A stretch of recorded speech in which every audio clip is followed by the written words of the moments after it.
Why do people do 1031 exchange? You would think that the most common reason people do exchanges is to defer taxes, because the whole idea of the 1031 is if I make $300,000 of profit on a property and I have to pay $100,000 in taxes, by doing the exchange I don't have to pay the government that $100,000. But the real reason you do the exchange is because you want to buy something better than what you own today. The easiest way to defer taxes is don't sell it. As long as you're not selling the property, you're not having to pay the taxes.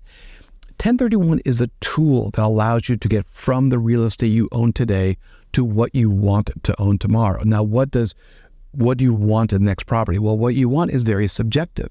Everybody has different needs about their real estate. Some people want to buy a property because it's going to have better cash flow for them. Or maybe they're moving to Texas and they want to move their rentals to Texas. Or maybe they want to buy a property that when they retire, they may want to move into. Or maybe they want to buy a property that's less management because now they're retired, they're tired of having to actively manage their real estate. So the reason people do exchange is more because they want to buy something that's a better property for them tomorrow than what they own today.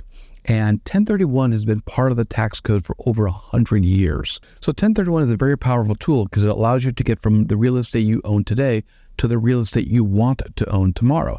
And if you think about it, real estate is literally the only asset that you can sell at a profit and not have to pay the tax man.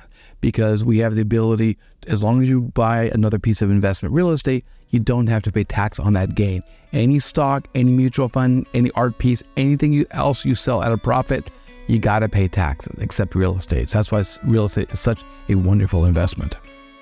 Check the full episode on our YouTube channel and on Apple Podcast.